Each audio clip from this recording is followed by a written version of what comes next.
Estimados pasajeros, muy buenas noches. Les saluda su conductor, contentísimo de tener la oportunidad de saludarlos nuevamente.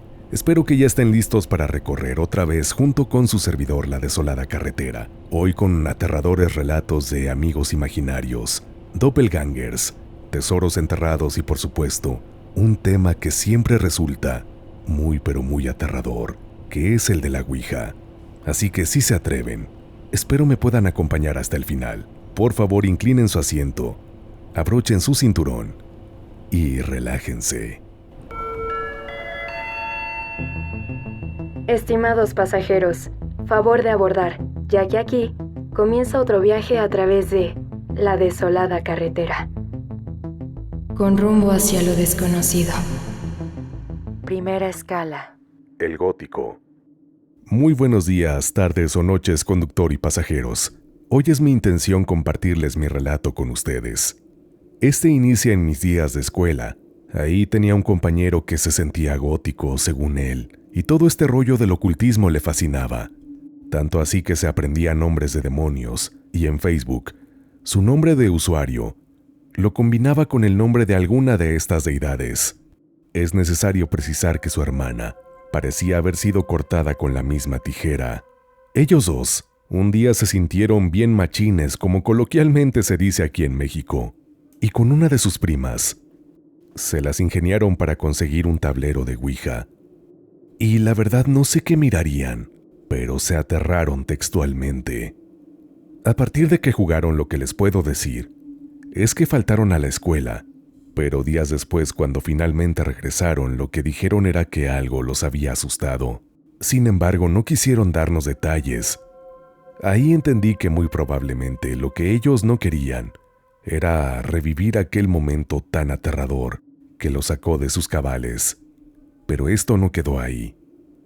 De hecho, tenían un negocio familiar, y a partir de esos días, fue muy notorio que este comenzó a generar pérdidas, pero la apariencia de todos también se desgastó. Su intención fue, a partir de ahí, quemar esa tabla. Hasta gasolina le echaron, pero no podían por más que lo intentaban. Por fortuna, actualmente creo que están mejor. No sé dónde hayan pedido ayuda, pero hasta la fecha no han vuelto a ser los mismos. Y lo que sí sé es que esta tabla está escondida, pero de una manera muy particular en su casa. Ellos la colocaron en un caso de agua con sal de grano, que cambian gradualmente. Este objeto está sumergido totalmente bajo el agua, incluso con una cadena y una piedra que le impide flotar. Como les dije, no sé quién les daría esta solución, pero aparentemente ha funcionado. Saludos, querida comunidad de pasajeros y conductor. Segunda escala. Ismael. Hola, Tony. Te quiero compartir la historia de mi hermano. Él no se acuerda porque era muy pequeño. Sucedió en una casa grande que rentó mi familia por más de 20 años, allí en la calle Camelias, en la colonia Las Flores de la ciudad de Aguascalientes. Voy a comenzar diciendo que soy la mayor de 2 hermanos, así que cuando mis papás salían a trabajar, me quedaba a cargo de mis hermanos. Al principio nos sentíamos felices, ya que tenía mucho espacio para jugar, pero había un lugar donde teníamos prohibido acceder. Era un pequeño espacio bajo la escalera. Se encontraba tapado con una puerta muy vieja de madera. Solo mis papás nos dijeron que era peligrosa y que se molestaría el dueño de la casa si entrábamos, porque allí guardaba herramientas y cosas viejas. Un día mi hermano menor se metió a jugar allí, y a partir de ahí comenzaron a suceder cosas muy extrañas en la casa. Además de que mi hermano se volvió muy retraído y comenzó a nombrar un niño llamado Ismael, que jugaba con él en ese hueco. Al principio mis papás decían que había inventado a un amigo imaginario y no hacían mucho caso al asunto, hasta que mi hermano se empezó a salir en las madrugadas para meterse a jugar a ese lugar con Ismael. Un día mi mamá salió del baño y lo escuchó hablar y reír, así que se dirigió al hueco y se esperó un momento. Lo que comentó mi mamá fue que mi hermanito hablaba y alguien más le contestaba, y vio cómo mi hermano arrojaba un carrito hacia ese punto, y después regresó a él. Esto alteró mucho a mi mamá, y así tomó a mi hermano en sus brazos y corrió hacia nuestro cuarto. Recuerdo que despertó a mi papá y le dijo lo que vio. Ahí mi papá se levantó y fue a revisar el lugar. Mientras tanto, mi mamá le preguntaba a mi hermano que qué estaba haciendo ahí, y él respondió: estaba jugando con Ismael. Todos estábamos aterrados esa noche, y más cuando mi papá volvió y dijo que ahí no había nadie, solo un olor desagradable. Al día siguiente, mi mamá junto con mi abuelita fueron con el sacerdote del templo de la comunidad y le platicaron lo sucedido. Así que el padre fue a nuestra casa a hacer algunos rezos y a quemar de ese incienso que ponen durante la misa.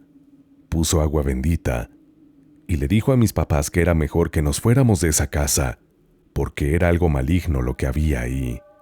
Y este ente estaba muy lejos de ser un niño. Sin embargo, nuestra situación era muy precaria. Difícilmente nos íbamos a poder ir de ahí.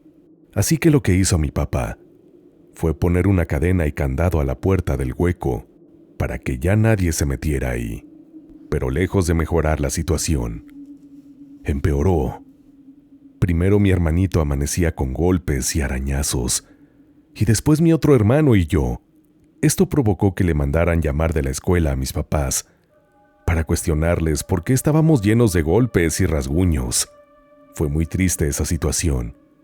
Así que mi mamá invitó a mis abuelitos a vivir con nosotros, ya que era una casa grande. Así ya no nos quedaríamos solos. Al menos nos sentíamos más tranquilos. Pero por las noches se escuchaban pasos por todo el patio, las típicas canicas caer por las escaleras. Y mi abuelita tenía un perro. Era aterrador escuchar que a ciertas horas de la madrugada ladraba y aullaba muy feo, como si viera lo que ahí habitaba. Mi abuelita hizo amistad con una de las vecinas que llevaba años viviendo ahí en Las Flores. Ella le contó que los anteriores inquilinos se fueron porque los asustaban. Le comentó que parte de Las Flores, la Expoplaza y otros lugares cercanos antiguamente fungieron como un panteón. Ahí había una explicación lógica a los sucesos. Poco a poco nos fuimos adaptando a las cosas raras que vivimos en esa casa, pero en 20 años son muchas las historias por contar. Al final, mi hermano poco a poco se fue olvidando de Ismael. Y por fin, los hechos aterradores que un día vivimos en esa casa quedaron solo en recuerdos. Espero que les llegue a gustar mi historia, conductor y pasajeros. Saludos y feliz viaje para todos. Tercera escala. Relatos de Venezuela. El doppelganger de mi hermano y las morocotas. Buenas noches, conductor y pasajeros de esta desolada carretera. Me llamo Samuel, pero todos me dicen Sam. Soy de Venezuela, específicamente del estado Yaracuy, una tierra llena de mitos y leyendas, porque acá se encuentra el monumento natural Cerro de María Lionza, conocido como Montaña de Sorte. Este es un lugar rodeado de espiritismo, y es por eso que en todo el país nos catalogan a los yaracuyanos como brujos. Hoy les traigo algunas anécdotas personales de mi familia y conocidos, que como se podrán imaginar, es imposible que alguien que viva en esta región no haya sido protagonista de alguna historia o conocido a alguien que le haya pasado algo similar. Mi primera historia es personal, y si no mal recuerdo, sucedió cuando tenía 5 o 6 años. Mi familia es de origen humilde. Mi madre es enfermera y mi padre agricultor. En esa época, mi madre cocinaba en una cocina de queroseno, y mis hermanos mayores se encargaban de ir a la bodega de la esquina a comprar un envase para llenar el surtidor. En esta ocasión, me encontraba yo jugando con mi hermano, al que le sigo, y estábamos lanzando granos de maíz, y corríamos, nos escondíamos y nos seguíamos lanzando maíz. Mi mamá nos regañó porque estábamos botando los granos, que eran para las gallinas, Así que mandó a mi hermano a comprar queroseno para la cocina, la bodega o tienda, eso depende de cómo lo llamen en su país. Quedaba algo retirada. Calculo unos 25 minutos de ida y vuelta. Mientras mi hermano fue a comprar el combustible, yo me metí a mi cuarto y de pronto corrieron la cortina que tapaba la puerta del mismo.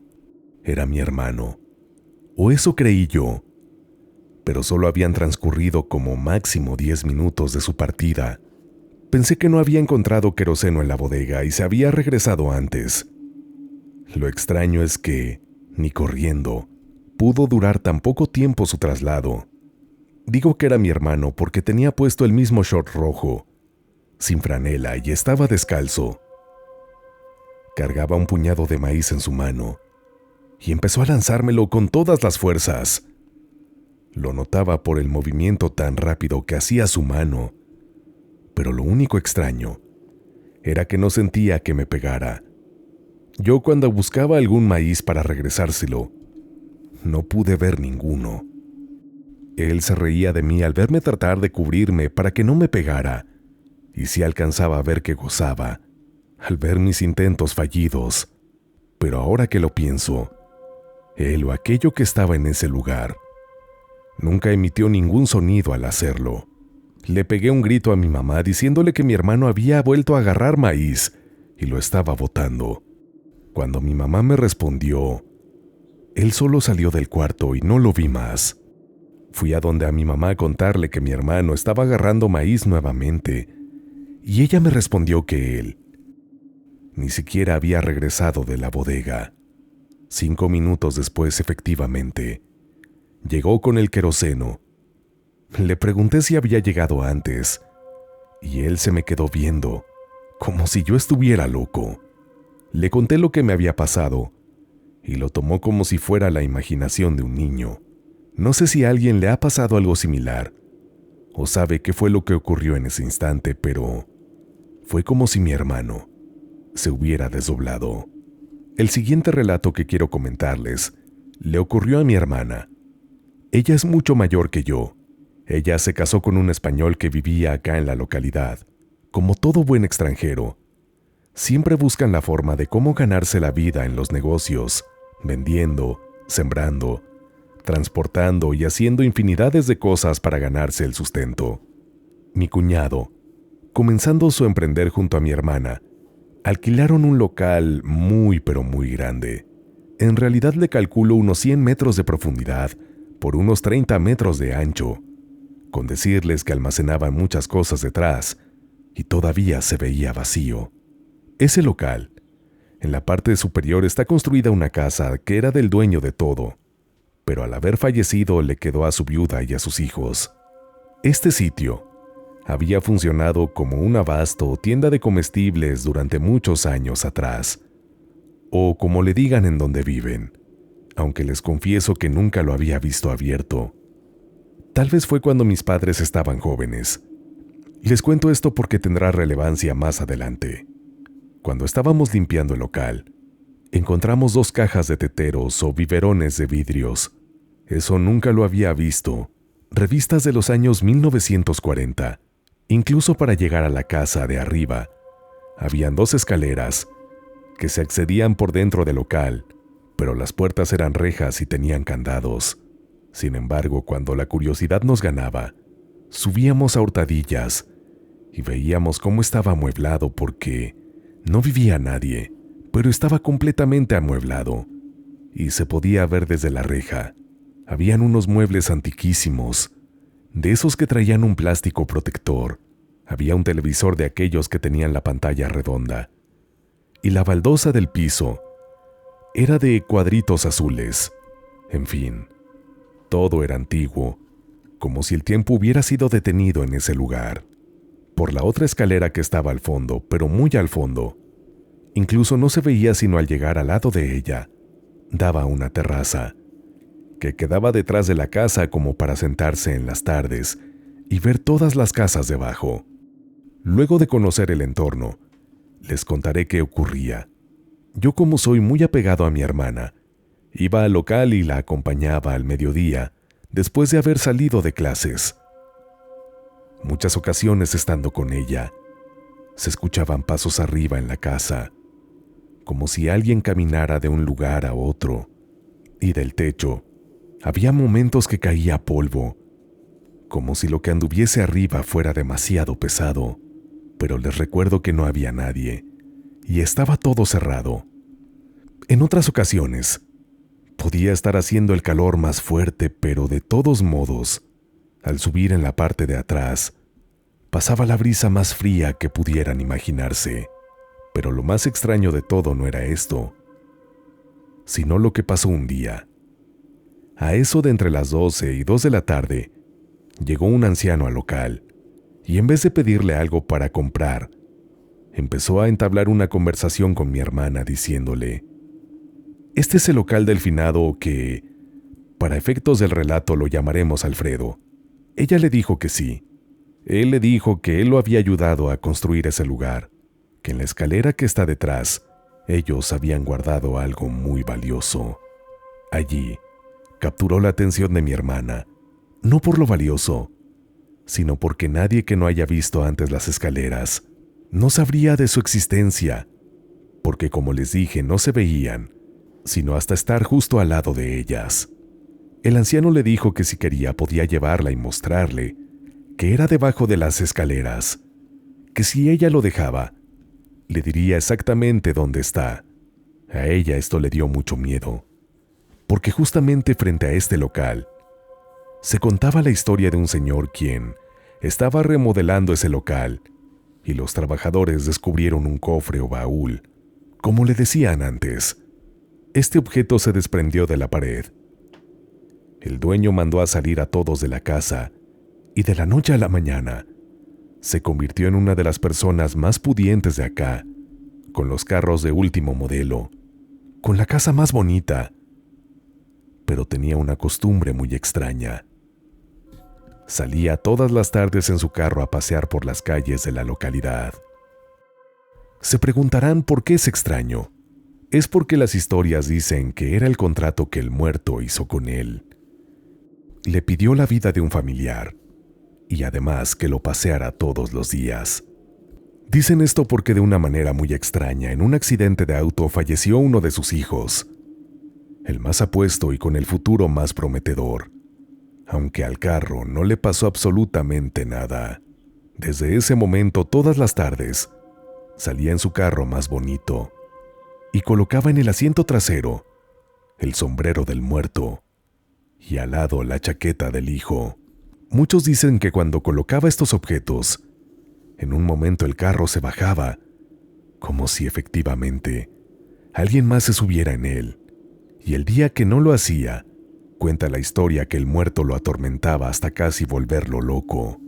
Ya cuando pasaron los años y no pudo hacer esta rutina, su aspecto se deterioró y la última vez que lo vimos, tenía las uñas amarillas, largas como garras, y no era ni la sombra de esa persona adinerada, que no le faltaba nada y que todos llegamos a conocer. Retomando lo de mi hermana, le pareció muy extraña la insistencia de este señor, pero ella nunca dejó que le enseñara. El señor, al ver que mi hermana no estaba interesada, le dijo: «Bueno, señorita, le diré sin ningún compromiso. Debajo de la escalera, en la parte que está más al fondo, debe golpear con una barra de metal y escuchará como si estuviese hueco. Allí debajo está un tubo de concreto, de esos que se utilizan para las cañerías. Este tubo está lleno de morocotas, como se le conocen a las monedas de oro acá. Estas monedas, el finado me dijo que se las ayudara a enterrar. Búsquelo, que le será de provecho». Luego el señor se despidió amablemente, y hasta el día de hoy nunca más se volvió a saber de él. Una semana después, mi hermana le contó lo sucedido a mi papá y a mis hermanos. Uno de ellos es súper atrevido para estas cosas y muy curioso. Como dicen acá, no le para a nada. Se fue con mi papá y ella a revisar el lugar. Consiguieron debajo de unas cajas el piso roto y la tierra removida. Al quitarla efectivamente, se encontraron con el tubo de concreto que les dijo el anciano, pero estaba vacío. En la pared frente al agujero estaba una parte rota, y mi hermano, revisando, encontró una cajita de metal, y dentro había un crucifijo de plata. Mi papá le dijo que seguro ese tesoro era solo para ella. Pero lo que llega así no siempre es gratis. Ella les dijo que lo sabía y por eso no accedió a ir con el señor, porque recordó la historia que contaban del señor que paseaba al muerto y a su hijo. Y mi hermana, obviamente, no quería perder a nadie, y menos por una maldición así, aunque ésta le remunerara. Ella sabía también que lo que se dice es que uno no puede darles a los que uno quiera, sino que más bien estos seres quitan a los que uno más ama. Pueden ser un padre, la madre, los hermanos, y hasta un hijo que aún no ha nacido. Al llegar el momento, el muerto siempre cobra su factura. Quiero añadir un detalle extraño también a mi relato, y es que en esas 2 horas que estuvo con ese señor platicando, de manera muy particular, nadie llegó a comprar, ni entró al local, a pesar de que se encontraba en la zona comercial de la localidad. Espero que les gusten mis relatos. Tengo muchísimos más y se los estaré compartiendo poco a poco. Saludos desde Venezuela, desde este rinconcito lleno de mitos y leyendas. Estimados pasajeros, espero que estén disfrutando de este viaje. Antes de continuar, los invito a que, si aún no lo hacen, se suscriban a este canal y activen la campanita de notificaciones.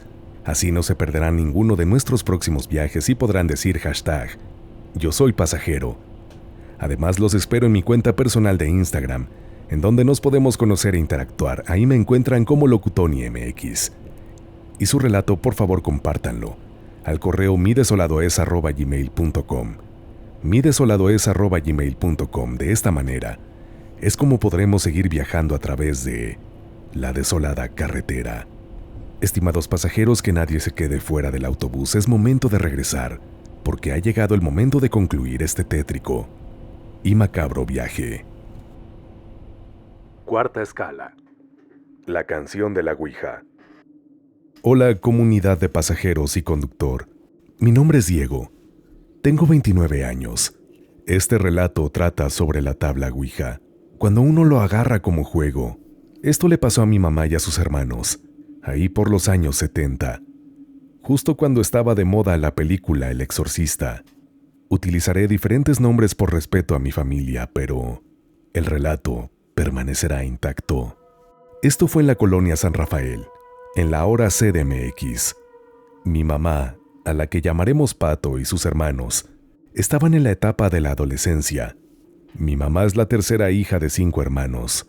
Entre ellos juntaron sus ahorros dominicales y compraron la tabla Ouija, ya que era el juego que estaba de moda.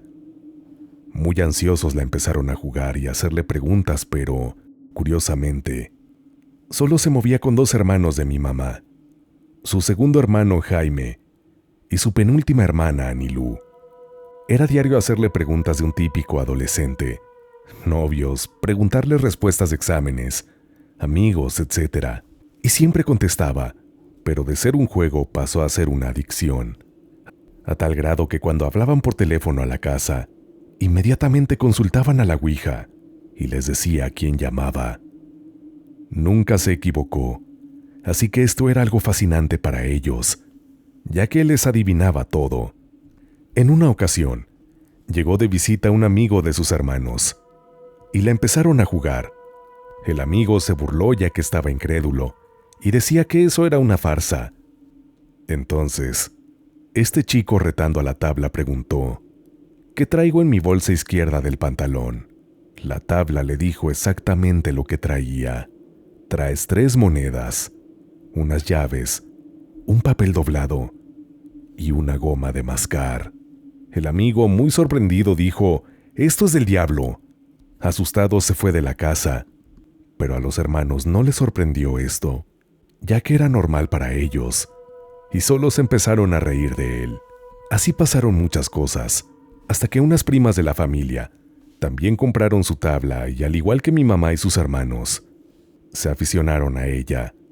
Incluso la tabla no quería a mi abuelita, a la mamá de mi mamá. Cuando la tabla sabía que mi abuela estaba cerca, ella les decía: aguas, ahí viene tu mamá, y se dejaba de mover. Por más que movían el puntero, no había resultado. Y tal cual, así como lo había dicho la tabla, llegaba mi abuela a regañar a mi mamá y a sus hermanos, para pedirles que ya dejaran de jugar con ese objeto. Un día, en una reunión familiar en casa de sus primas, mi mamá y Anilú se metieron a la recámara a jugar con la tabla con las primas, y una de ellas le preguntó: «Oye, ¿estás aquí?». Y la tabla respondió: «Sí». Su prima dijo entonces: «Danos una señal». Y la tabla respondió: «Vean a la ventana». En eso todas voltearon a ver a la ventana, y una fuerza brutal jaló el cortinero de la misma y lo tiró. Todas salieron gritando y llorando de la recámara, tratando de explicar a sus papás lo que había sucedido. Después de eso, varias noches, tanto en la casa de mi mamá como de sus primas, se escuchaban ruidos. Les escondían sus pertenencias. Se escuchaba que querían abrir el departamento, etc. Luego, en un domingo en donde Jaime estaba buscando por toda la casa a su mariconera que se usaba en esos tiempos, el molesto la buscaba creyendo que alguien se la había escondido, hasta que llegó la noche. Cuando todos estaban ya acostados y la casa oscura, se escuchó en la sala que aventaron algo con fuerza. Todos se levantaron para ver qué había sucedido, y en medio de la sala estaba tirada la mariconera que en la mañana estuvo buscando Jaime. Después de muchos sucesos, un día en la noche, estaban dormidos y mi abuela escuchó que la tabla estaba rechinando muy feo. Se levantó y la aventó a la basura, pero al día siguiente, cuando se despertaron, la tabla inexplicablemente estaba otra vez en la sala, cuando en la noche mi abuela estaba segura que la había puesto en la basura. Luego de esas veces que estaban jugando con la tabla, ellos cuentan que un día esta misma les pidió que le compraran un LP, es decir, un disco de música de aquellos tiempos. Ellos se extrañaron, le preguntaron cuál, y ella respondió: «La cumbia Solo Tú, los éxitos». El grupo obedeció y consiguió el disco, y cuando lo pusieron, el puntero se movía solo.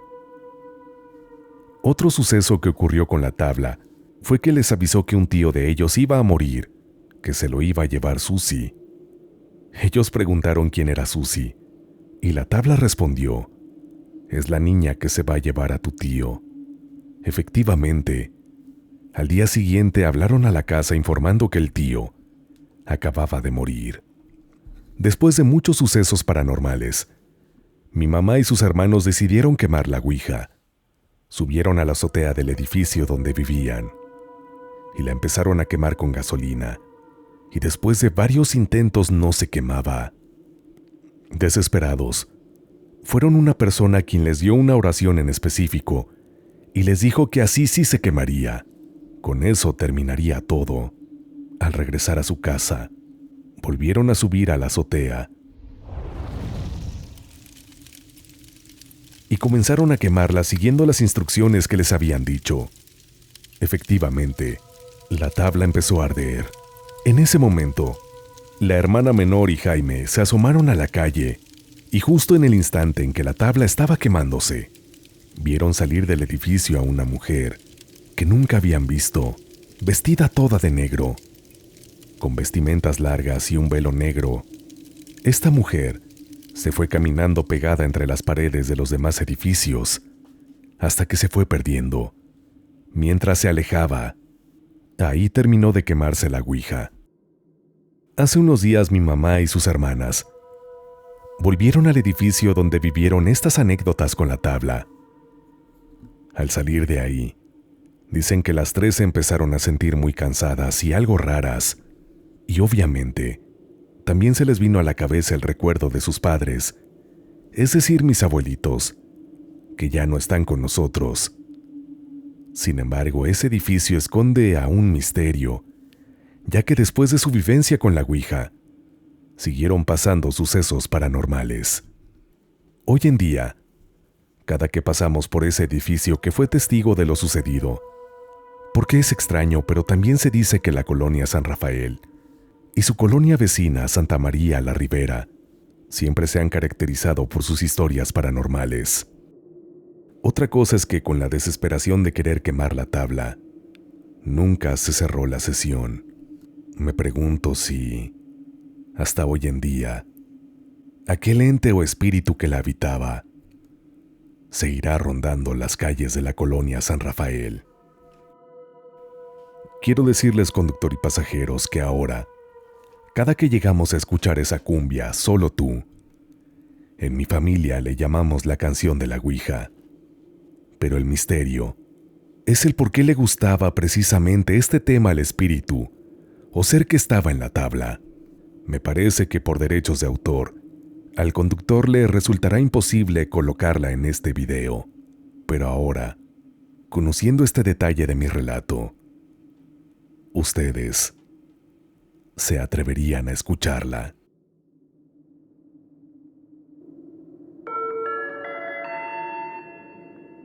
Estimados pasajeros, hemos llegado a nuestro destino. Gracias por acompañarnos en este viaje.